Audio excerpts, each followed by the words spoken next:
Muito bem, meus amigos, nós vamos então hoje, como o Décio lembrou, iniciar o estudo dessa nova obra.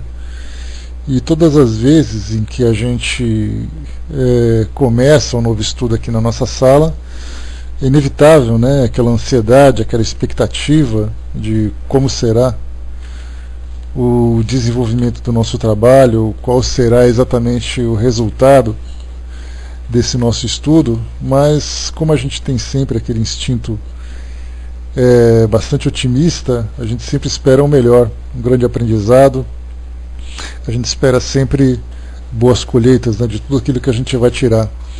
E como todo livro novo que a gente começa, a gente tem muitas perguntas, muitos questionamentos a respeito do seu propósito, da sua história, de qual era o seu objetivo, quem foram os seus organizadores, né? E o Obras Póstumas não é diferente.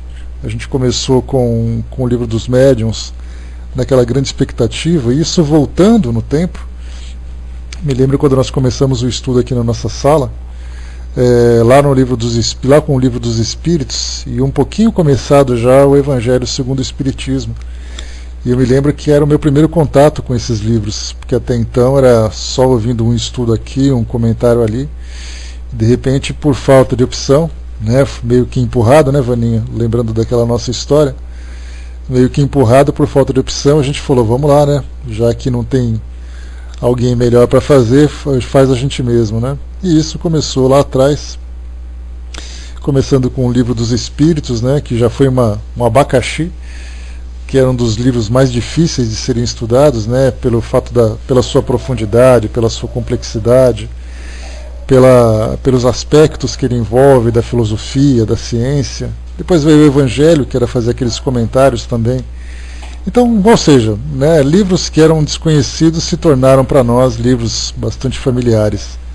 O livro dos médiuns nós começamos há pouco tempo, ou mais ou menos, né, já faz um tempo, já faz quase um ano que a gente está estudando. E também é um livro bastante desafiador pelo seu conteúdo, pela necessidade de experiência prática para ilustrar as passagens, as explicações, mas a gente vai tentando, né, fazer uma adaptação, né, do nosso conhecimento teórico com a prática que os outros têm, que a gente acaba aprendendo também. E aqui então chegamos no livro Obras Póstumas. Esse livro é bastante interessante e certamente foi escrito com bastante pesar, com muita saudade por aqueles que eram os frequentadores da Sociedade Parisiense de Estudos Espíritas. Esse livro ele foi publicado em 1890, né, que foi 13 anos após a morte de Kardec. E o conteúdo dele era exatamente todos aqueles documentos, todos os textos, todas as publicações que Kardec tinha recebido, ou preparado, ou elaborado, mas que tinha ficado guardado. E conforme os integrantes, né, os participantes da Sociedade Parisiense comentaram na Revista Espírita de 1869, no mês de maio, já após a desencarnação de Allan Kardec, eles comentaram que Kardec tinha material suficiente para publicar novos livros, outras obras, mas que infelizmente não teve tempo de fazer. E aí então, a partir daquele mesmo mês, do mês de maio, eles começaram a publicar alguns desses artigos, alguns desses documentos na Revista Espírita, e abaixo do título, né, uma observação, Obras Póstumas. Então, na própria Revista Espírita, eles começaram já vamos dizer assim, a pulverizar esse material todo, né, mês após mês, para poder mostrar para aqueles que eram os leitores, que eram assinantes principalmente da Revista Espírita, da Revista Espírita, o material que tinha ficado guardado, né. Então, esse livro, que traz esse material todo de Allan Kardec, veio complementar tudo aquilo que os livros, né, veio complementar os livros que já tinham sido publicados das obras básicas, que nós já conhecemos, né, que começou em 1857, que foi o lançamento do Livro dos Espíritos. Depois nós tivemos em 61 né, pelo menos a primeira edição do Livro dos Espíritos. Em 61 nós tivemos o Livro dos Médiuns, ou como era chamado, o livro, né, o Guia dos Médiuns e dos Doutrinadores, ou Guia dos Evocadores, né? Então depois, em 1864, veio o Evangelho segundo o Espiritismo. Depois, em 1865, o Céu e o Inferno, ou a Justiça Divina, segundo o Espiritismo. E finalmente, em 1868, o livro A Gênese, os Milagres e as Predições, segundo o Espiritismo. Esses, né, são os livros que foram publicados por Allan Kardec, que traz para nós esse corpo doutrinário que nós estudamos, mas nós lembramos que Kardec publicou muitos outros livros que vieram depois, né? Então, falando sobre mediunidade, falando sobre poesia mediúnica, falando sobre a própria doutrina espírita, como o livro que é o Espiritismo que nós estudamos, e outros livros que foram trazidos também. Além, naturalmente, da Revista Espírita, né, que nós tivemos ali 12 anos de publicação, e nesses 12 anos, mês a mês, trazendo ali muitas e muitas informações.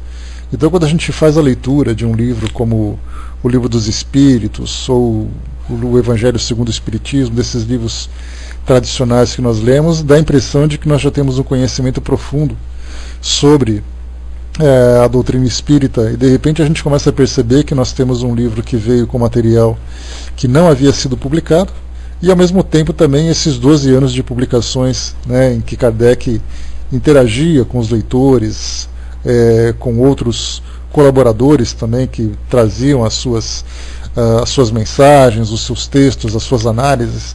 Então é tanta coisa que nós temos ainda para conhecer a respeito de Kardec, a respeito do trabalho que ele realizou, que nós demoraríamos aqui muitos anos para fazer esse nosso trabalho, né? Então, nesse tempo, para a gente ter uma ideia, que nós estamos aqui no Pautal, que nesses já há quase 9 anos, nós tivemos a oportunidade de estudar 4 ou 5 livros de Kardec.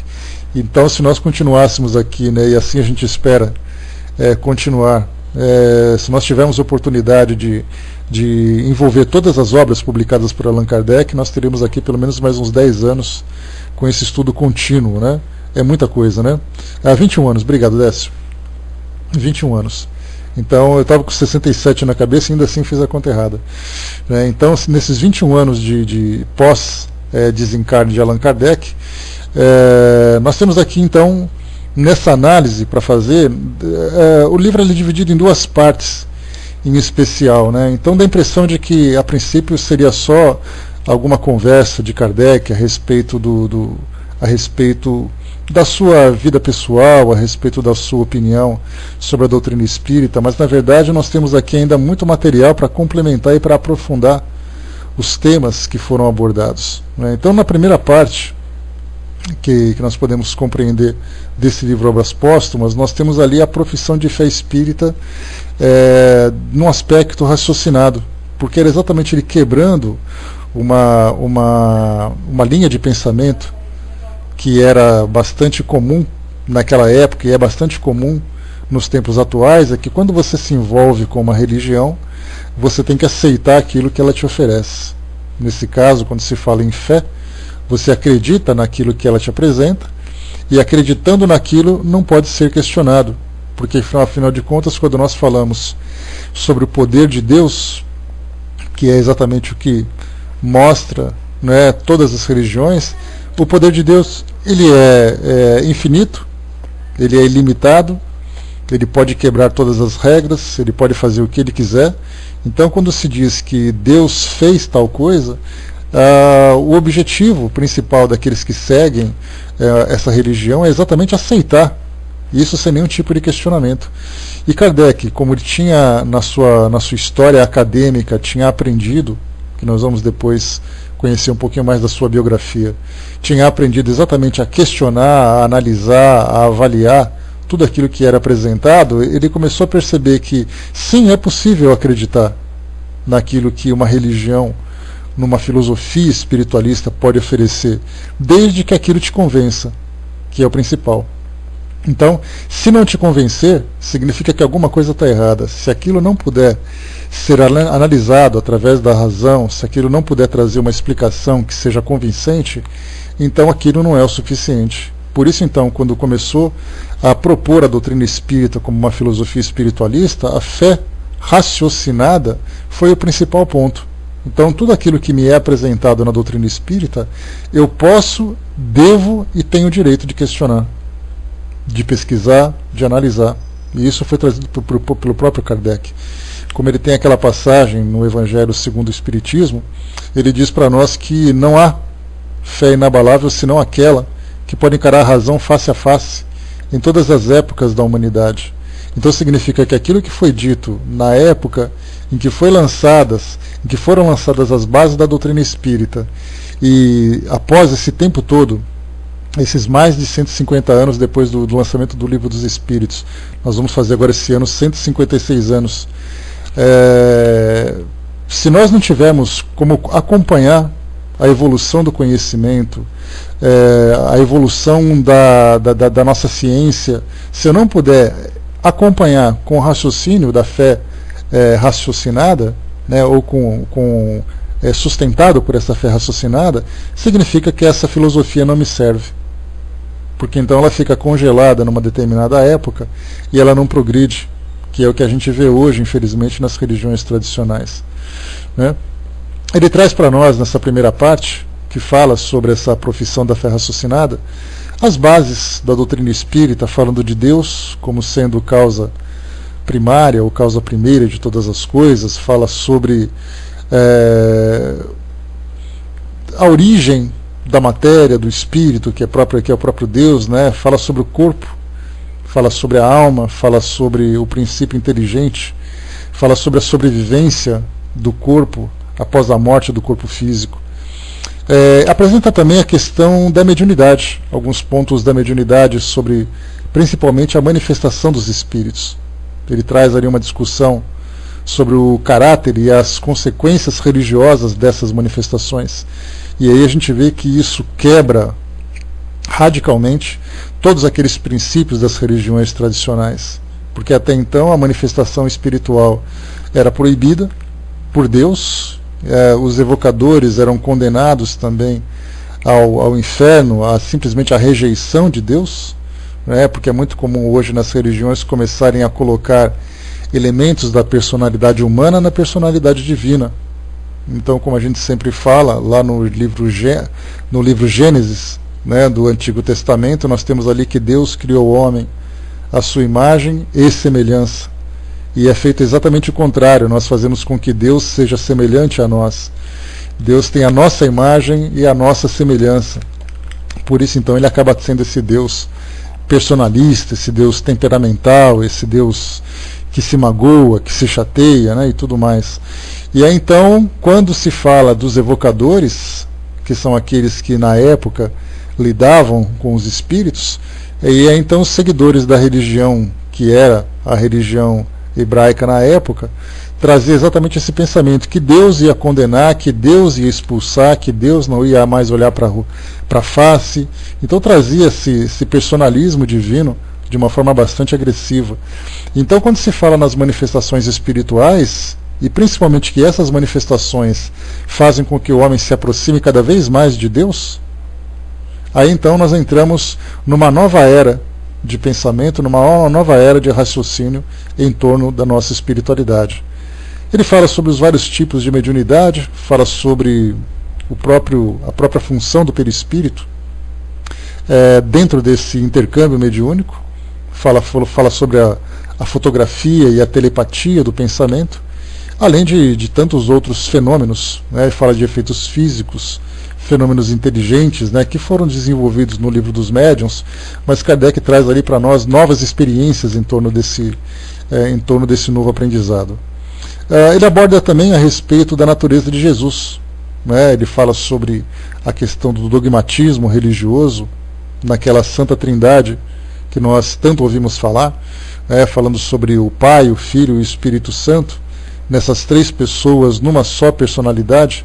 E aí, então ele começa a fazer uma análise mais cuidadosa, principalmente com citações do próprio do próprio Novo Testamento, falando que se Jesus pode ser considerado como Deus, como é que ele pode dizer que ninguém vai a Deus senão através dele, que o Pai o enviou e tudo mais. Então ele levanta alguns questionamentos interessantes a respeito dessa visão dogmática que nós temos hoje. Um outro ponto que ele aborda também nessa primeira parte fala sobre a regeneração das artes pelo Espiritismo, que é um ponto muito bacana que nós tentamos até hoje, né? Inclusive hoje nós temos alguns eventos promovidos pelas instituições espíritas que falam sobre mostras espíritas, a dança espírita, festival de música espírita, cinema transcendental. Então mostra hoje aquilo que nós vemos como arte dentro de uma visão espírita, ou seja, não é simplesmente a arte como uma simples produção como originária da criatividade do seu autor, mas fala pela mensagem que a arte pode transmitir. Então ele fala sobre a música celestial, ele fala sobre a arte pagã principalmente, que enaltecia muito mais a forma do que a mensagem. Depois ele fala sobre a arte cristã, naquela época para quem gosta de história, estudando um pouquinho sobre a Idade Média, lembra da influência da Inquisição principalmente e vê, né, tanto nos autos que eram produzidos, basta a gente lembrar, né, o Alto da Barca do Inferno, que é uma grande produção brasileira, que era um tipo de produção que o teatro daquela época, que a literatura daquela época acabava produzindo. Então todas as artes com relação à música, com relação à poesia, com relação à pintura, tinha um enfoque principalmente voltado para essa relação do homem com Deus. Enquanto que, quando se fala em arte pagã, já fala mais sobre a paixão humana, sobre as necessidades do homem, sobre as suas opiniões sobre a vida social que tinha. Então havia um conflito muito grande naquela época. Então essa regeneração das artes pelo Espiritismo, nós vamos ver um outro aspecto artístico, né, dessa produção, porque ela faz ali uma síntese dessas duas visões da arte que nós citamos agora há pouco, mas que mostra a felicidade futura, né? sem aquela preocupação de falar, por exemplo, do mundo espiritual, trazendo para nós aquela visão temerosa do inferno, né? Que era muito comum naquela época.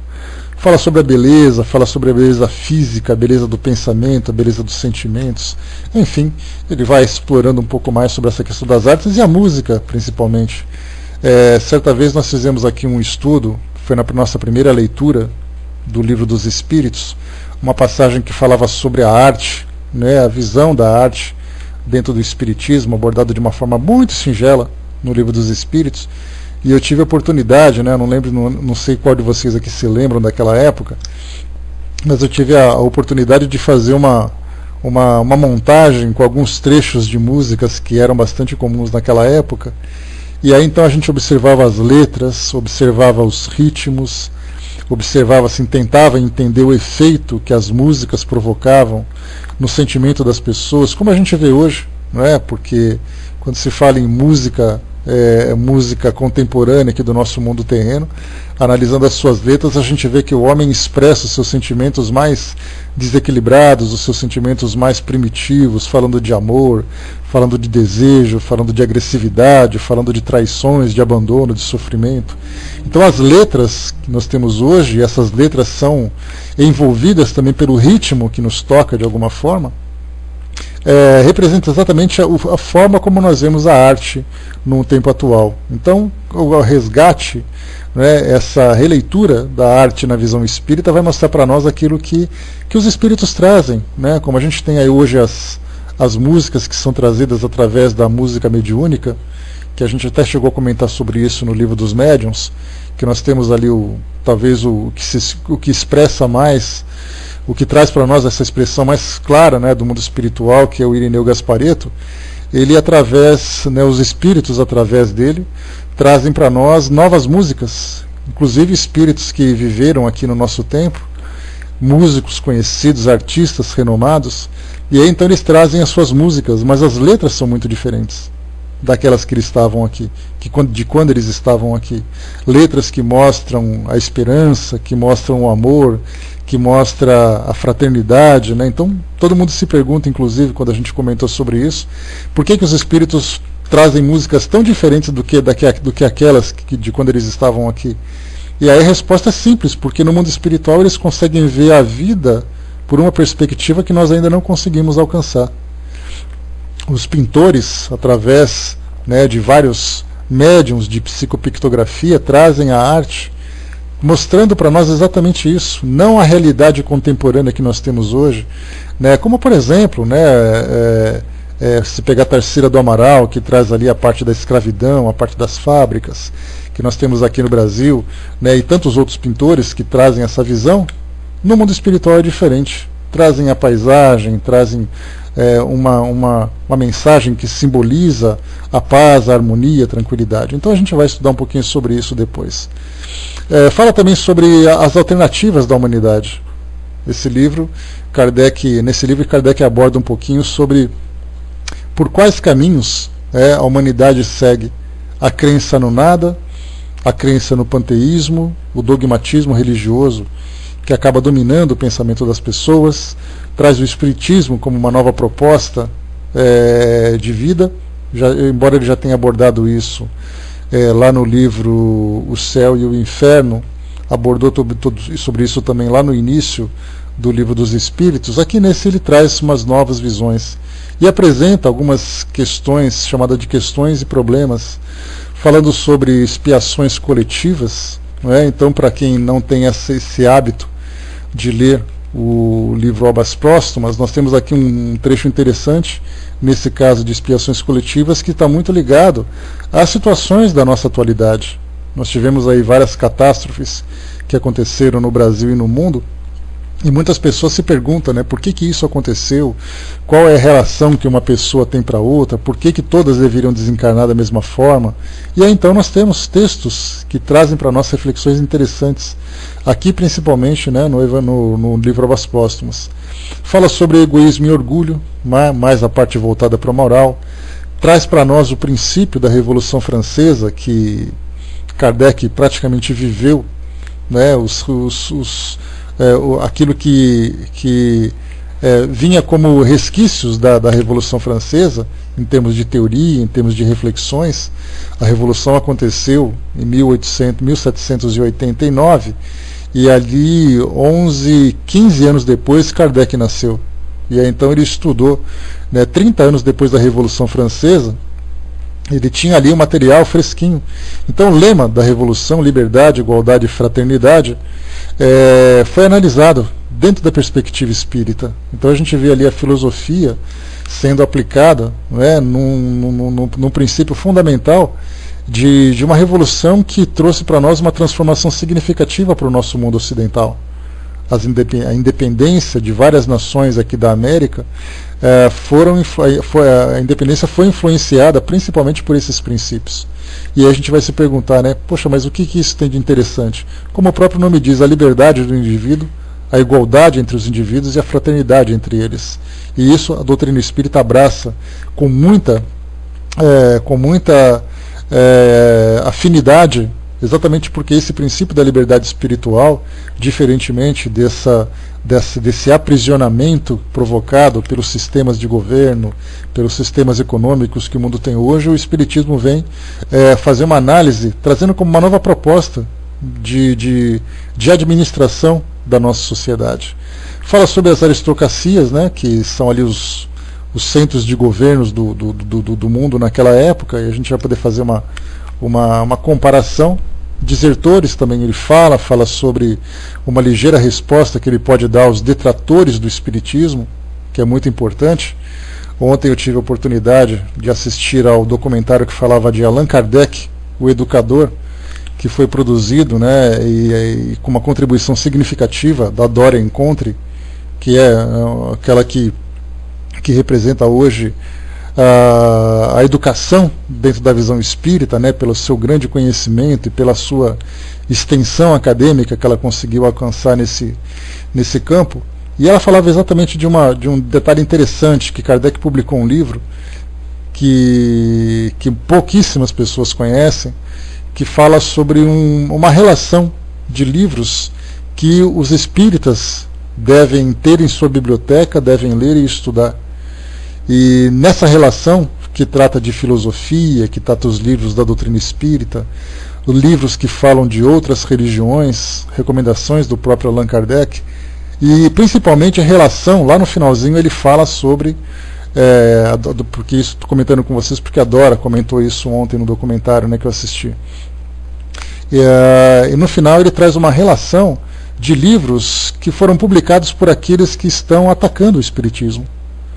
Então mostra a confiança, o equilíbrio que ele tem no bom senso, dando a cada um de nós a liberdade de pensamento, em que podemos ler todos os tipos de livros, mas se nós tivermos o bom senso, tivermos o equilíbrio, nós seremos capazes de filtrar aquilo que para a doutrina espírita tem maior produtividade, tem mais eficiência, né?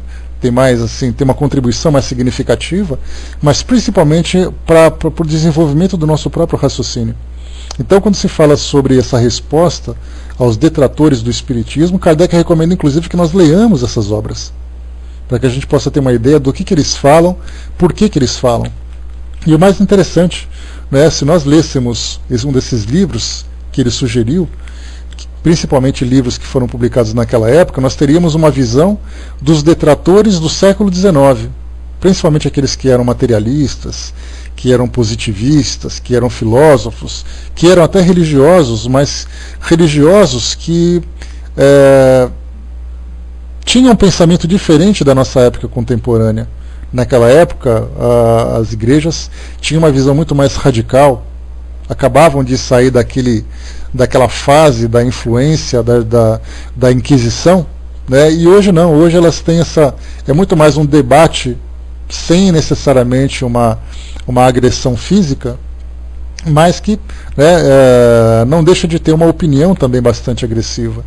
Então seria interessante a gente fazer essa análise também, embora a gente, quando leia um texto publicado por um site religioso, a gente começa a dar aquela... Eu, pelo menos, sou assim, eu começo a ler, aí eles começam a atacar a doutrina espírita, começam a atacar os nomes, né, daqueles médiuns e daqueles divulgadores mais renomados, começam a atacar o próprio Kardec na sua visão, né, que ele tinha no século XIX, começa a dar aquele aperto no estômago, dá vontade de parar de fazer tudo e começar a escrever para poder devolver de volta, né? Só que a gente precisa, inclusive, aprender a responder a isso. Não é simplesmente atacar de volta.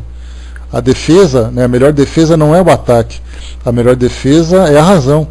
Então a gente precisa tirar um pouco desse instinto passionista, né, o passional, desculpem, né, o instinto passional que nós temos, que de repente eles trazem uma agressão, a gente pega, responde com agressividade de novo e a gente perde completamente a razão, né? Então é muito interessante, né? Pois é, exatamente, Miriam, né? E a Lívia também está colocando, né? Exatamente, a gente tem que aprender a lidar com essa serenidade, com essa sobriedade, e por isso então essas questões e problemas que Kardec propõe aqui no livro Obras Póstumas, nesses seus textos, fala exatamente sobre isso, de que forma que nós devemos abordar aqueles que pensam diferente do Espiritismo, e não simplesmente atacar a opinião deles, mas questionar a opinião deles, para que possa levá-los também à própria reflexão, né? Na segunda parte desse livro, a gente já entra numa outra visão agora da doutrina espírita e de próprio Kardec, que já não é mais uma questão de opinião, numa questão de elementos doutrinários, mas já fala principalmente de questões pessoais, né? O primeiro ponto, por exemplo, fala sobre a missão de Allan Kardec, né? Onde ele tem ali várias anotações acerca do trabalho que ele deveria desenvolver, o histórico da própria doutrina espírita, desde o primeiro contato que ele teve com as mesas girantes, que foi em 1854, até depois o final, quando a doutrina espírita estava ali, né, quando ele coloca, né, que os meus trabalhos pessoais e conselhos diversos. Então ele procura oferecer às instituições que estavam começando a serem constituídas naquela época, de que forma que essas instituições deveriam se formar, de que forma que elas deveriam desenvolver os seus trabalhos. Inclusive ele orienta, uma parte muito legal que tem nesse livro, nos dá essa orientação sobre os estudos sistematizados, que não é simplesmente ter um livro e colocar esse livro como uma base doutrinária, mas promover, fazer com que essas instituições sejam realmente divulgadoras do espiritismo, mas através dos seus, através da instrução dos seus seguidores, daqueles que professam a doutrina espírita. Então, ele é um dos maiores incentivadores de fazermos esses estudos, de organizarmos grupos de trabalho para poder debater cada um desses temas, para que a gente possa ter um esclarecimento mais profundo, um esclarecimento mais amplo a respeito do espiritismo. Porque então, se houver necessidade de falar sobre, para que nós tenhamos condições de conversar sobre o espiritismo, de oferecer às pessoas, não aquela decoreba, como normalmente, que infelizmente é assim que nós aprendemos hoje, e era o que Kardec combatia desde aquela época. Inclusive o próprio Eurípides Barçanufo também fez isso, lá em Minas Gerais, quando ele criou, a escola Allan Kardec. O objetivo era exatamente isso, trazer para nós experiências pessoais, experiências concretas, para que a gente possa ser tocado na nossa inteligência, na nossa razão, por aquela experiência, e também ser tocado dentro de nós, intimamente, por vivenciar aquela experiência. Então, na verdade, quando nós falamos sobre o espiritismo, e se nós simplesmente decoramos essas passagens, mas nós não conversamos, nós não debatemos, nós não trazemos exemplos de fora para fazer comparação, a gente simplesmente vai viver um dogma, como a gente conversou há um tempo atrás. Então, a proposta, inclusive essa é uma das propostas que nós temos aqui no nosso grupo, é trazer visões de todas as ordens, de todas as direções, para que a gente possa acrescentar cada vez mais elementos para que a gente possa debater, para que a gente possa conversar. Então, se por acaso alguém fala de alguma coisa, a gente já ouviu falar. Se alguém fala de outra, a gente já conversou sobre. Se alguém traz uma nova proposta, essa proposta já foi conversada também, já foi compreendida. Então, para a gente formar uma opinião ampla a respeito do espiritismo por ele próprio, e o espiritismo dentro desse contexto espiritualista, social e materialista que nós vemos hoje na nossa sociedade. Então, essa visão de Allan Kardec, ele traz então, desde o início, essa missão dele, desde o início do primeiro contato, até quando ele procura sugerir, trazer ali orientações e instruções para desenvolver essas instituições. Ele fala sobre o seu guia espiritual, fala sobre a primeira revelação da sua missão, fala também sobre a programação reencarnatória que ele tinha sobre isso, que foi falada para ele também. Fala sobre a nova encarnação que ele deveria ter, o primeiro anúncio de uma nova encarnação para ele. Fala sobre a fundação da sociedade, fala sobre a duração dos trabalhos que ele deveria desenvolver, aborda também o futuro do espiritismo, fala sobre o famigerado Auto de Fé de Barcelona, que, para aqueles que não têm aquele conhecimento histórico do espiritismo, a gente lembra que aquelas cenas dos filmes que a gente vê, quando um herege é condenado pela igreja, pelo tribunal do Santo Ofício daquela época, e que tinha o apoio também dos governos locais, aquelas pessoas eram torturadas, eram levadas, eram executadas muitas vezes. Basta a gente ver, por exemplo, o filme Joana d'Arc, que é talvez um dos mais conhecidos de todos nós, abordando esse ponto. Ou então até o próprio Giordano Bruno, que é considerado uma das encarnações de Allan Kardec, mostra que ele, embora tenha sido um sacerdote, ele foi queimado pela Inquisição por não concordar com princípios fundamentais daquela instituição. Então, quando se fala em Santa Inquisição, a gente já pensa na fogueira, já pensa naquele óleo fervente, já pensa na tortura e todos aqueles absurdos que foram provocados pelos homens em nome da fé. E quando foi em 1861, nós tivemos ali o Auto de Fé de Barcelona. Embora espíritas não tenham sido queimados, que a Inquisição já não estava nesse ponto nessa época, os livros da doutrina espírita foram queimados em praça pública, como livros heréticos, como os livros que foram relacionados naquele Index Librorum Prohibitorium, que é uma relação de livros proibidos pela Igreja Católica, e os livros da codificação estavam ali relacionados.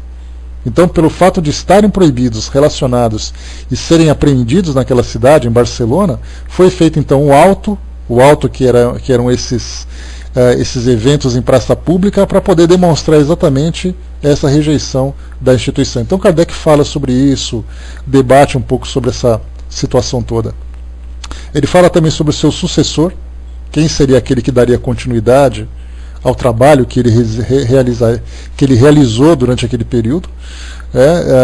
Fala sobre a nova geração que está chegando, inclusive essa nova geração de espíritos que estão encarnando, vai com Deus, Miriam, bom dia, que essa geração que está reencarnando aqui no nosso meio para promover essa mudança moral no nosso planeta, e isso vem acontecendo desde aquela época. Então, para aqueles que pensam que essa mudança no direcionamento ou na direção do desenvolvimento do nosso mundo, se ele começa a acontecer agora, Kardec já falava sobre isso lá no século XIX. Então é um trabalho duradouro, um trabalho a longo prazo, né? Então ele fala aqui no livro Obras Póstumas e fala também lá no final do livro A Gênese, aborda esse assunto. Fala sobre um trecho interessante, né, que Kardec era uma pessoa que trabalhava muito, ele era muito dedicado, não apenas à educação, né, que a gente vai conhecer um pouquinho sobre a sua biografia, quem foi Allan Kardec, o que ele fez em prol da educação, e ele teve assim, um trabalho magnífico, estrondoso, revolucionou a educação francesa, que por ter tantas tarefas, tantos trabalhos, ele acabou desgastando o seu corpo físico, né, sofrendo, infelizmente, as consequências desse esforço todo. E aí então teve uma mensagem, né, um capítulo que foi trazido para ele chamado Instruções para a Saúde do Sr. Allan Kardec. Né, os espíritos trouxeram, principalmente um espírito que era amigo dele, que era médico, trouxe para ele uma instrução de que ele deveria se resguardar, porque do contrário ele teria um desencarne precoce e seu trabalho não seria concluído, né? Apesar de não ter sido concluído, pelo menos as bases foram concluídas, né? O Sr. Demer, o Dr. Demer, então trouxe para ele. Então aqui nesse Obras Póstumas tem essa análise, e nós temos também no livro O Céu e o Inferno, e também uma passagem na Revista Espírita. Então são várias publicações a esse respeito, que é bem interessante, né? Fala sobre a regeneração da humanidade, né? E esses trabalhos pessoais que ele deveria fazer, como a gente comentou, dos conselhos diversos. Dentro desse livro tem um texto muito interessante que deveria ser analisado cuidadosamente pelas instituições espíritas que nós temos hoje, no Brasil e no mundo, né? No Brasil são mais de 8.000 casas espíritas. Nós tivemos agora, nesse mês que passou, o Congresso Espírita, o 7º Congresso Espírita Internacional em Cuba, que é o país que tem o maior número, o segundo maior número de espíritas no planeta, tem mais de 500 centros espíritas naquele país. Então a gente vê que no Brasil, em Cuba, aqui na América Latina de um modo geral, nos Estados Unidos tem uma quantidade significativa, na Europa de um modo geral. Então essas instituições precisam de uma diretriz de como se organizarem, como direcionar esse trabalho. E aí então nesse item, que é o projeto 1868, o Kardec fala com certo receio sobre o que poderia acontecer com o Espiritismo, né, o mesmo com os ensinamentos de Jesus, né, se poderia, daquilo que aconteceu com o cristianismo, poderia também acontecer com os ensinamentos espíritas. Então havia necessidade de uma organização para que não pudesse deixar dúvida sobre a unidade que o Espiritismo deveria criar. Ou seja, quando se fala sobre essa unidade, fala exatamente sobre o pensamento comum entre todas as instituições. Daquilo que nós falamos sobre o Espiritismo no Brasil, se você fosse para Cuba, você encontraria o mesmo pensamento. Se você fosse para a França, para a Itália, para Portugal, se fosse para o Japão, nós encontraríamos ali essa unidade de pensamento. Então a proposta dele, através desse projeto de 1868, era exatamente isso, né? Ele dizia que o estabelecimento teórico da doutrina e os meios mais indicados, mais adequados de propagarem, seriam os dois elementos fundamentais que concorriam para o progresso do Espiritismo. Então ele traz essa orientação e ela deve ser estudada com bastante atenção. Fala sobre o próprio ensino do Espiritismo, né, de que forma que o Espiritismo deve ser divulgado, deve ser ensinado principalmente para os seus seguidores, né? Um trecho que ele coloca para nós desse livro, ele diz assim, né, que um curso regular de Espiritismo seria professado com o objetivo de desenvolver os princípios da ciência e propagar o gosto pelos estudos sérios. Esse curso teria a vantagem de fundar a unidade de princípios, de fazer adeptos esclarecidos, capazes de difundir as ideias espíritas e desenvolver um grande número de médiuns. Eu olho esse curso como podendo exercer uma influência capital sobre o futuro do espiritismo e sobre as suas consequências. Então, desculpem, essa era uma preocupação que ele tinha, de mostrar que se você quer aprender sobre o espiritismo, você tem que estudar o espiritismo. E para poder estudar o espiritismo tem que ter um método.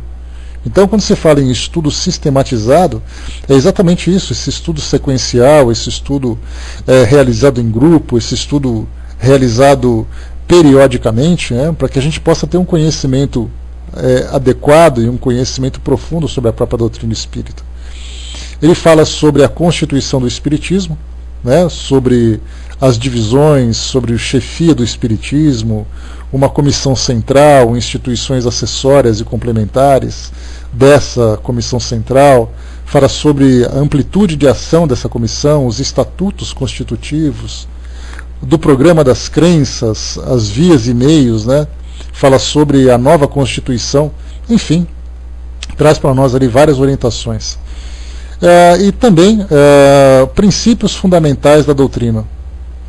Esses princípios falava sobre que a ciência vai ser chamada, por exemplo, para ser a verdadeira gênese, segundo as leis da natureza. Então, quando se fala em gênese, quando se fala em origem, é fundamental que nós tenhamos a ciência como referência. E ele coloca isso como o princípio fundamental do espiritismo. E não simplesmente acreditarmos que nós temos que estabelecer as nossas bases de acordo com a nossa conveniência, e a partir dessa conveniência, nós então fazemos com que todo mundo acredite. Aliás, Kardec, quando ele elaborou a doutrina espírita, nós temos ali um processo chamado de engenharia reversa, que é quando você pega um produto que está pronto e você procura desmontar esse produto, Vamos supor que nós peguemos hoje um aparelho celular. E aí, então, para você descobrir como ele foi feito, desmonta esse aparelho, começa a analisar a sua tecnologia e tudo mais, para poder chegar lá no começo. Então, pega o aparelho pronto e faz o contrário. Enquanto que nós temos hoje, muitas vezes, pessoas que começam a criar teorias para alcançar uma ideia. É o que acontece hoje com as religiões tradicionais. Nós vemos hoje nos livros que são considerados sagrados, como a Bíblia, o Alcorão, que são as duas principais, a Torá, que faz parte também da própria Bíblia, nós temos ali algumas passagens que são dogmáticas. Então é interessante quando a gente olha hoje, assiste a um programa de televisão desses de pesquisas, como o National Geographic, como o Discovery Channel.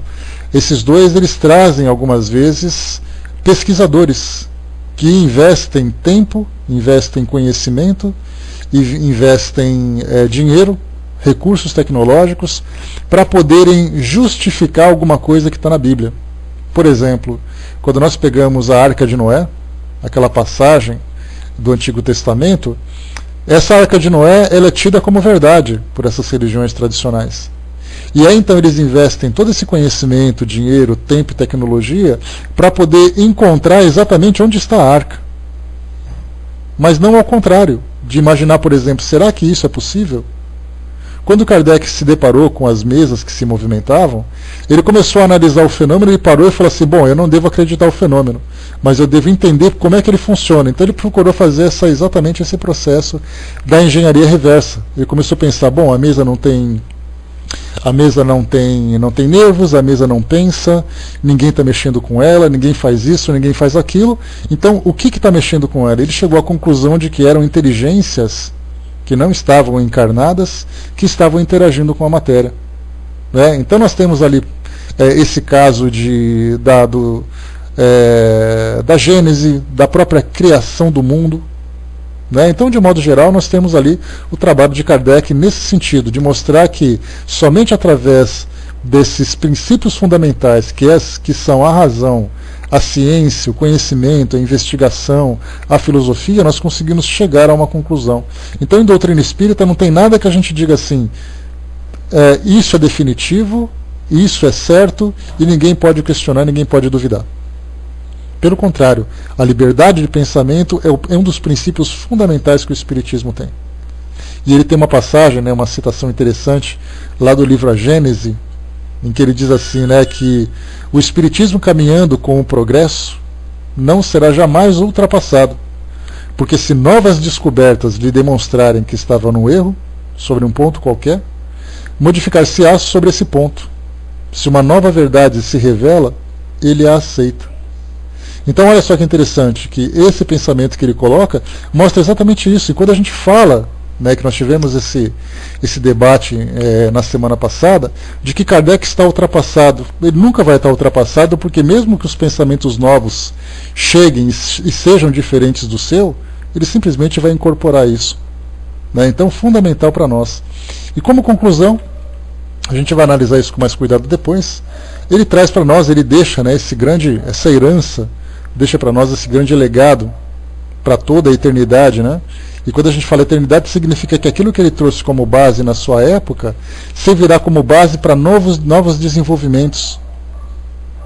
Assim como a mensagem de Jesus também, da mesma forma, que trouxe para nós um exemplo de conduta, princípios, valores que são essenciais para o nosso desenvolvimento, também ficaram eternizados no seu próprio exemplo. Então o Espiritismo, ele é ainda combatido, infelizmente, por muitas religiões, exatamente por essa questão de preconceito, por falta de entendimento dos seus princípios, por falta de incompreensão dos próprios fenômenos. Mas quando a humanidade tiver o entendimento, tiver a compreensão, certamente nós teremos uma grande revolução. Então, de um modo geral, o livro Obras Póstumas, ele trata desses temas. Então a gente vê quanto material, quanta coisa a gente tem para estudar, quanta coisa a gente tem para analisar, e a gente vai tentar fazer isso, né, com a mesma dedicação, com a mesma aplicação, tentando trazer complementos, tentando trazer mais e mais informações para que a gente possa conhecer um pouco de Allan Kardec, um pouco sobre o desenvolvimento da doutrina espírita e mais ainda sobre os temas que nós já estudamos anteriormente. A Dudu colocou aqui para nós, né, eu coloquei uma ideia no centro que frequento sobre essa ESD, onde muitos de lá chegam, né, querem entender melhor o que é a nossa doutrina e como se fazia uma palestra oratória, e muitos ali chegavam e acabavam dormindo, indo embora e não retornavam. Né? Dei a ideia de fazermos uma palestra com imagens no Data Show, né? E você sabe que melhorou a afluência das pessoas que chegavam e retornavam e entendem melhor o que é explicado. Né? Tínhamos no início 12 pessoas e hoje a média está em 25, 30 pessoas, né, que perguntam, interagem e fica bom nosso estudo. Né? A gente pode, né, dar o exemplo aqui da nossa própria sala, né, o tamanho do nosso grupo, a interação, a dedicação que todos nós temos, né, a liberdade que nós temos de discutir. Eu acho que esse molde, né, vaidade à parte e orgulho à parte, modéstia à parte, eu acho que esse molde que nós conseguimos estabelecer aqui com o nosso grupo, e foi um desenvolvimento conjunto, né, da mesma liberdade que vocês tinham, né, me davam ou me dão para poder desenvolver as minhas ideias, essa mesma liberdade que vocês têm também de interagir, de colocar a opinião de vocês. Então a gente vai criando esse método de estudo que ele é fundamental, porque do contrário a gente volta aos sermões tradicionais da igreja, onde todos ficam sentados no banco falando amém, enquanto o sacerdote fica lá na frente trazendo, né, aquele princípio dogmático e ninguém questiona. Né? Então é muito mais interessante esse método. Né? A Lívia colocou, né, o Espiritismo é olhado, né, com desconfiança por causa disso também. É que a maioria das religiões repele e abomina a ciência. A visão que se tem de Kardec é tanto deturpada. Né? A gente tem assim, Lívia, quando se fala sobre filosofia, as religiões, de um modo geral, sempre combateram a filosofia. Exatamente porque a filosofia te faz pensar. Se você pensa, você questiona. Se você questiona, você duvida. E quando você fala em religião e você fala sobre dogma, quando você fala sobre o divino não é questionável. Porque você coloca em dúvida o poder de Deus, você coloca em dúvida a integridade de Jesus, isso dentro dos moldes ocidentais, naturalmente. Né? Mas se você vai para o Oriente, você coloca, imagina você dizer para um muçulmano que Maomé não é tão sagrado como ele imagina, que o Alcorão não é um livro tão sagrado como se espera. A gente percebe exatamente o comportamento radical que alguns segmentos do islamismo pode chegar, mas quando se debate com aqueles que são mais equilibrados, né, inclusive tem uma passagem para a gente ter uma ideia de como é essa questão da importância que a religião, que a fé, que a adoração tem na vida das pessoas, esse lado da religião islâmica.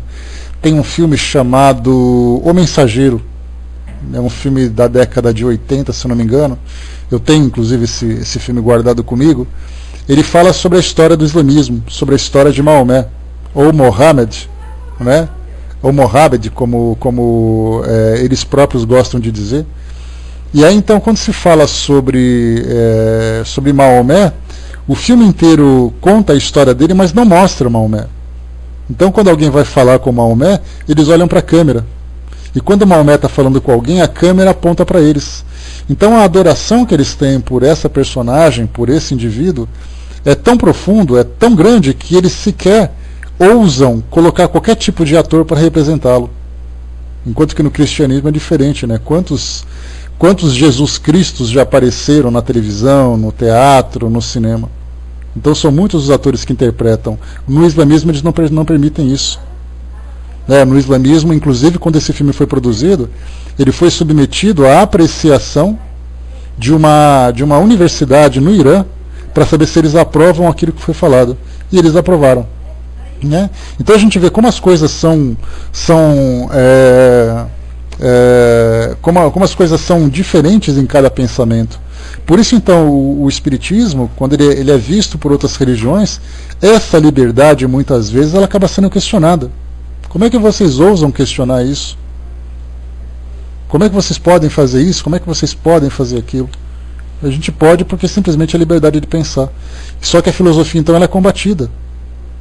Infelizmente combatida pela maioria dessas religiões. Né? O Fernando lembrou aqui, né, sobre a questão daquele pastor, né, o pastor Feliciano, né, que fez um comentário sobre, não apenas sobre John Lennon, mas sobre os Mamonas Assassinas também, né, aquele grupo, né, que fez ali aquele sucesso meteórico aqui no Brasil. E aí então ele colocou a opinião deles. Então, quer dizer, você adapta, né? E o interessante desse vídeo, Fernando, é que você vê que a forma como essa escola de pastores ensinam, orientam a esses sacerdotes, se a gente pode chamar dessa forma, né? Esses sacerdotes a transmitir esse pensamento divino, a intensidade, as palavras que são utilizadas, a intensidade da mensagem que é transmitida, não te permite fazer nenhum questionamento. Você tem medo de questionar. Né? As pessoas têm medo de questionar. Já na doutrina espírita, não. A gente consegue pensar com um modo mais tranquilo, com um modo mais harmonioso, mais reflexivo em torno disso tudo. Né? É uma coação, né, Hermes? Não deixa de ser uma coação, porque você coage com aquela ideia do medo. Você coloca Deus de uma forma tão agressiva que você tem medo de perguntar se realmente, né, aquilo que está sendo falado é verdade ou não. E isso é uma estratégia. É uma estratégia montada exatamente para poder submeter as pessoas a essa ideia. André perguntou aqui, por conta de todas essas informações que hoje temos à disposição, Giovana, minha filha, que é bem questionadora e leitora, né, ávida, está com algumas dúvidas dentro da doutrina espírita, te mandei em PVT. Né? Pode deixar, recebi sim, recebi e já copiei aqui, depois eu vou te responder. Né? Então essa molecada também está dando trabalho, hein, André? Faça-me favor, hein? Bons tempos em que aquela garotada ficava brincando de bonecas, né? Boneca, passeios, agora não. Pergunta e pergunta mesmo. Né?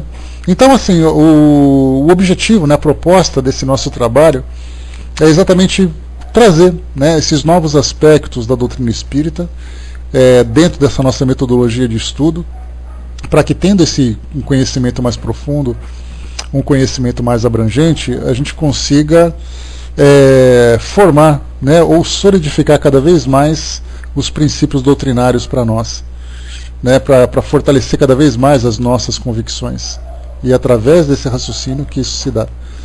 Fernando colocou, me lembro do pastor que chutou a imagem de Nossa Senhora, depois ficou com problemas físicos, né, e disse que foi ela, e pediu oração para que ela o perdoasse, né? E aquela foi uma situação bastante constrangedora, né?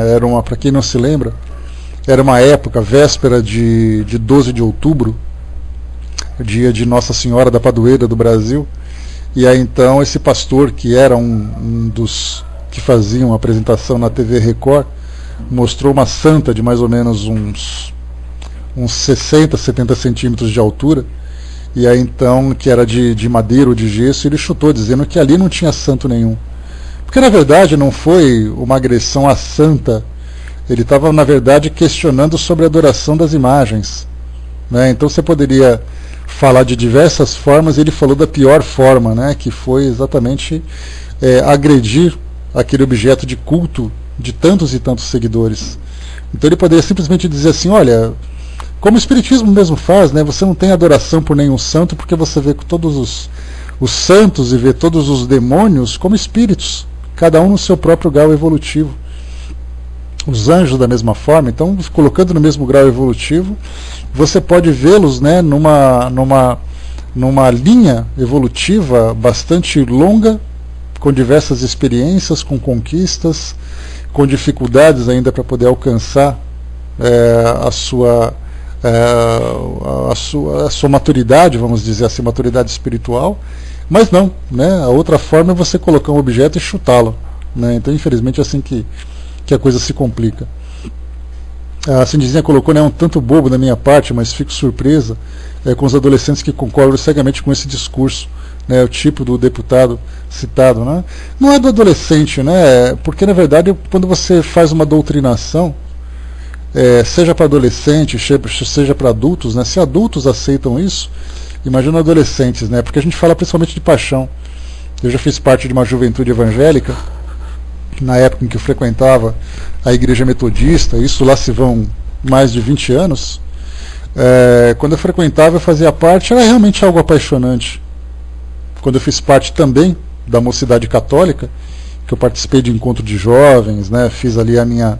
Dei ali a minha contribuição e tudo mais, também é algo apaixonante. Então, na verdade, o jovem é apaixonado. Dependendo daquilo que você coloca, dependendo da forma como você o sensibiliza, você tem da mesma forma também a juventude espírita apaixonada. Então você tem evangélicos apaixonados, católicos apaixonados, espíritas apaixonados. A paixão é algo comum a todos. A grande questão é, qual é exatamente esse objeto de paixão?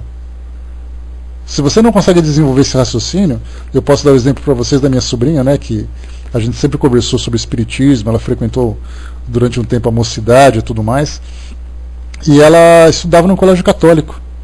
E aí então eles eram obrigados a frequentar a missa, foram obrigados a fazer primeira comunhão, eram obrigados a ter aula de religião, embora essa escola fosse católica, eles chegaram a estudar, comentei com vocês, um livro ecumênico que foi escrito pela Dora Encontre e o Alessandro Bigueto, que são dois divulgadores da pedagogia espírita.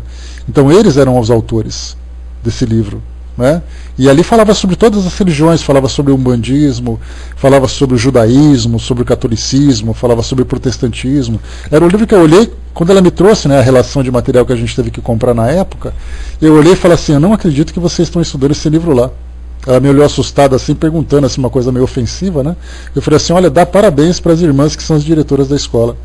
Porque isso aqui, você abrir um livro numa igreja católica e você vê fotos de um ritual da Umbanda, você vê o ritual do Candomblé, mostrava ali um ritual de Iemanjá, a fotografia dentro de uma escola católica, é algo assim revolucionário. Agora, ao contrário do que teve em Rondônia, se eu não me engano, Rondônia ou no Pará, Rondônia, Pará ou Amazonas, eu não me lembro exatamente onde que aconteceu isso, um grupo de jovens evangélicos numa escola, eles foram, um professor passou para eles um trabalho para falar sobre a cultura negra, né, por causa dos africanos, eles estavam estudando história, e o professor passou sobre isso. Quando os jovens começaram a pesquisar e viram que eles tinham que falar sobre essa religião africana, eles simplesmente se recusaram, e isso virou caso de justiça, porque os jovens não quiseram, entraram na justiça porque eles deveriam receber nota, os pais também entraram com recurso, a escola também se defendeu, foi uma coisa assim muito, muito constrangedora para todos naquela época, né? Então é algo que a gente fica impressionado, o que exatamente vem sendo disseminado na mente dessas pessoas, né? Deixa eu ver mais aqui que foi colocado. A Lívia colocou, né, eu acho que Feliciano é infeliz em suas colocações, né, e tudo que ele falar agora tomará dimensões muito grandes. O problema é que em determinadas religiões os líderes também são tidos como deuses e, portanto, assumem um aspecto inquestionável. Né? Vamos aguardar para ver onde vai dar isso, né, Lívia?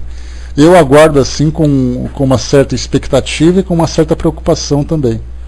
Né? Porque ao mesmo tempo que nós temos esses debates, essas críticas que são apontadas hoje contra ele, nós temos o partido, por exemplo, sugerindo que ele possa ser candidato à presidência da República. E a gente sabe que quando você coloca uma personalidade que é controversa, que é caricata, que é polêmica, ela acaba sendo bastante valorizada. Né? E a gente não sabe até que ponto isso pode ser uma influência, não só dentro do meio evangélico, aquele meio que tem que apoia esse comportamento, mas a própria sociedade que tem esse pensamento preconceituoso com relação à raça negra, com relação à homossexualidade, com relação a outros pontos que ele vem atacando. Então isso me desperta uma preocupação muito grande. Então eu quero ver aonde vai dar. Né? Hoje mesmo a ministra dos Direitos Humanos se manifestou dizendo que o comportamento dele é incompatível com o cargo que ele ocupa. Né? Que isso deve ser questionado, que isso deve ser avaliado para ver se vale a pena mesmo investir. Né? A Carolzinha colocou lá em cima, né, sabe que é isso que eu sinto falta, ainda não consegui encontrar numa casa por isso. Né? Eu sempre fiz parte do grupo de jovem da Igreja Católica, mesmo tendo o Espiritismo como minha paixão. Né? E eu também estudei no colégio católico e aconteceu isso. Né? Por isso eu participava do grupo de mocidade e ainda não me encontrei numa casa espírita. Talvez por isso, né? Me sinto mais à vontade aqui com vocês. Seja bem-vinda. Mas sabe qual é o detalhe, Carol? Quando a gente fala sobre formação de grupos, né? Formação, já falo já, Hermes, quando se fala sobre formação de grupos de jovens em casas espíritas, infelizmente, embora os jovens sejam sempre enaltecidos como o futuro do espiritismo, como o futuro da humanidade, eles são muito pouco valorizados dentro das instituições. Eu cheguei a participar de um debate sobre isso e a gente percebe o seguinte, inclusive o próprio Raul Teixeira fala sobre isso numa palestra sobre juventude. Ele diz assim, eu fui jovem espírita, então eu posso falar com conhecimento de causa. Quando você tem uma reunião, e minha sobrinha passava por isso, quando ela participava da reunião do grupo dela, eles colocavam domingo às 10 horas da manhã. Ou seja, você vai no centro espírita domingo às 10 horas da manhã, não tem ninguém lá. Mas você não coloca, por exemplo, um grupo de jovens para fazer uma reunião no horário nobre do centro espírita, que é aquele horário assim, um sábado às 7 horas da noite, um sábado às 8 horas da noite.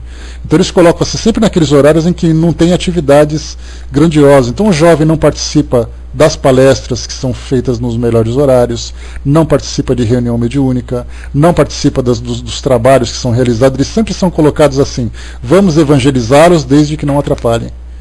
Então, infelizmente, assim, essa é uma visão que você tem, vendo o jovem ainda, né? Pois é, né, Hermes? Então, quando você coloca o jovem ainda para participar de uma atividade, mas apenas para, vamos dizer assim, entre aspas, cumprir tabela. Né? Agora, quando você fala em fazer com que o jovem se integre realmente na casa espírita, nas atividades da casa espírita, né? A Vaninha está lembrando que onde ela participava, lá no Luz e Caridade, era nos sábados a partir das 19 horas. Né? Então, quer dizer, você valoriza realmente o jovem. Então ainda o pessoal está aprendendo a lidar com isso. Né? Como eu falei para vocês, já participei de mocidade evangélica, mocidade católica, e já vi, através dessa minha sobrinha, como funciona aquela mocidade em que ela participava. E eu vi assim que a mocidade católica e evangélica dão banho, em termos de organização, em termos de valorização, na mocidade evangélica, na mocidade espírita. Né? Então, porque a gente não vê essa mesma intensidade, são muitos os jovens que participam. Quando você coloca assim uma reunião, né, uma reunião de jovens evangélicos, você tem assim uma legião, a gente fica se perguntando de onde saiu tanta gente. Se você coloca de jovens espíritas, você tem assim um número mais tímido, um número mais moderado. E isso tem principalmente uma questão muito interessante que a gente observa dentro da doutrina espírita, é o pouco envolvimento da família. Como evangélico, eu lembro que na época as famílias eram visitadas pelos pastores, as famílias se visitavam, as famílias tinham encontros muito mais frequentes. Se você vai no espiritismo hoje, as pessoas entram no centro espírita como se fossem estranhas. Cada vez que você pisa numa igreja, todo mundo olha para você, todo mundo te cumprimenta, te acolhe. Você chega no centro espírita, você tem essa distância, né? Então, na verdade, assim, ainda falta um pouco de tato. A gente não precisa ter esse comportamento religioso, mas há necessidade, exatamente, Arnaldo, bom dia, bem-vindo, né? Entram mudas e saem caladas. Então falta ainda esse envolvimento, esse acolhimento, né, dentro das instituições, das pessoas se verem como amigas. Como jovem, eu lembro que a gente chegava assim, os jovens se reuniam para ir para o cinema, os jovens, nós fazíamos jantares, nós fazíamos eventos, a igreja toda participava, a comunidade participava, os jovens organizavam os eventos, as famílias todas vinham participar. Então era uma coisa assim que era muito gostosa, talvez por isso que eu tenha até me envolvido naquela época nessa igreja, não pela doutrina, né, mas principalmente pela sociabilização que havia naquela instituição. Então, isso falta na doutrina hoje. Falta essa visão família, de você fazer um centro espírita como uma família, e não apenas como uma instituição onde as pessoas vão em desespero buscar alguma coisa. Infelizmente, deve partir de nós, Miriam, né? Devem partir dos dirigentes, deve partir dos frequentadores, de você entender que você chega no centro espírita, você encontra uma outra pessoa que trabalha lá, de vocês se verem como pessoas próximas e não se cruzarem nos corredores, darem aquele bom dia e nem olhar um para a cara do outro.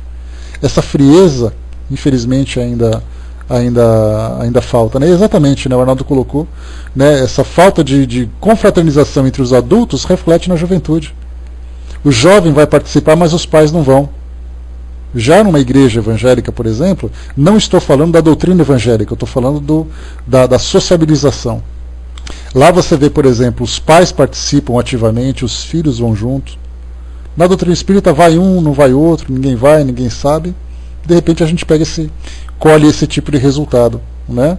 Então por isso que a gente percebe hoje que essa dificuldade de lidar com os nossos jovens, com as nossas crianças, é essa integração familiar.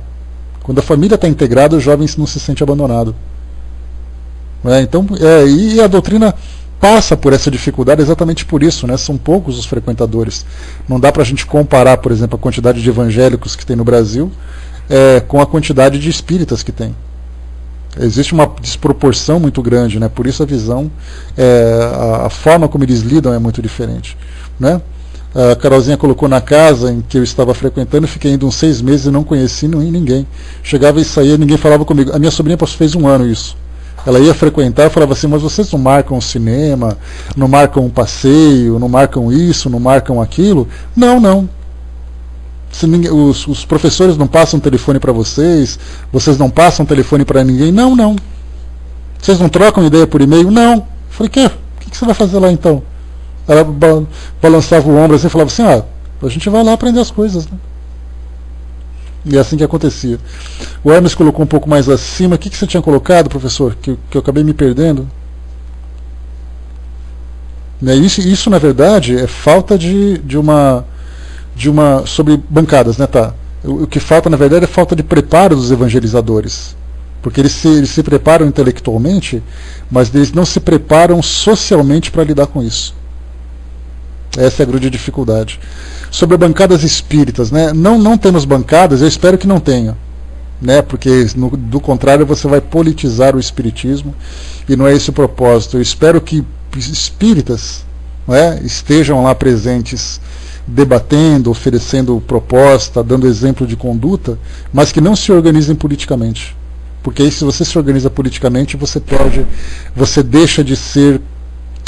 seu objetivo. Porque se eu me juntar numa bancada, significa que eu vou defender o meu ponto de vista. E na verdade, quando nós falamos em doutrina espírita, nós temos que defender o ponto de vista da sociedade, principalmente. Porque você pensa assim, olha, a minha bancada vai defender isso. Então eu tenho que defender, na verdade, os direitos de todos. Dos evangélicos, dos empresários, dos fazendeiros, dos trabalhadores, das classes menos favorecidas. Eu tenho que ter um ponto de vista abrangente para poder me integrar em todos os grupos. Cada vez que eu formo uma bancada, eu me isolo. Aí eu vejo as outras bancadas como adversárias. Então isso acaba sendo nocivo. E é essa a questão da política. Porque a política nada mais é do que a arte de articular os interesses. cada um defende o seu interesse, e a doutrina espírita tem que defender o interesse justo de todos. Isso que é importante. A Miriam colocou onde frequento toda reunião, perguntou se tem alguém vindo pela primeira vez. É tanto chamego que não tem como nos sentir acolhido. Isso é legal, Miriam, isso é bacana, e isso tem que ser disseminado cada vez mais. Eu me lembro que na igreja, quando eu frequentava, era interessante que todas as vezes que alguém observava alguém novo, ele tinha que ficar em pé. Então eu perguntava assim: alguém está novo aqui? Aí ele levantava e a pessoa ficava em pé, todo mundo te olhando, dava boas-vindas, te cumprimentava depois e tal. Sempre depois das reuniões tinha aquele chá, aquele café para as pessoas se integrarem, conversarem e tudo mais, né? Então essa é a diferença, né? Isso que precisa ser feito hoje, né? Principalmente. Mas é isso, gente. Eu fiz para vocês aqui, né? A gente teve ali a apresentação do nosso livro Obras Póstumas, que vai ser estudado a partir de hoje aqui na nossa sala, né? Trouxe para vocês uma visão sobre ela. Eu queria ser um pouco mais rápido nessa nossa apresentação do livro, para a gente poder já entrar na biografia de Kardec, né? Só que como ela é um pouco longa, é melhor a gente guardar para o nosso próximo encontro, que assim a gente faz tudo sobre, já fala sobre ela de uma forma integral. E aí nós aproveitamos para trocar aqui algumas figurinhas, né?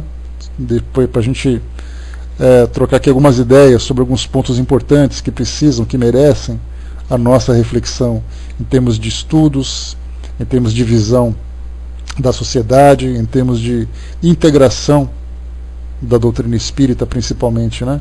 Fundamental. Deixa eu ver aqui, a Andréa colocou: minha filha mais nova estava muito tímida, mas a evangelizadora conseguiu acolhê-la também, que quando cheguei ela perguntou logo, né? Posso voltar no sábado que vem? Muito legal, né? Bem bacana isso, né? Então, pessoal, vamos encerrando por aqui, né, esse nosso encontro de hoje, esperando, né, que esse nosso livro possa nos proporcionar esse mesmo ambiente, esse mesmo pensamento, essa mesma reflexão, para fortalecer cada vez mais aqui o nosso grupo, né? A gente vai fechando por aqui. Filhinha, aqui vai fazer um encerramento para nós? Eu me esqueci. Professor, você vai subir então, professor? Beleza, passando para você. A gente volta em seguida, né? E só para a gente eu tinha falado uma outra vez sobre a questão, né, da política no espiritismo, e eu tinha feito uma proposta, né? E é interessante a gente relevar isso de novo, fazer um congresso, um seminário sobre política e espiritismo, né? Não fazer do espiritismo uma política, mas fazer com que nós nos integremos em termos de consciência, em termos de reflexão, em termos de postura diante da política, à luz do espiritismo. Isso é fundamental, né? Então, deixa eu ver aqui, lá na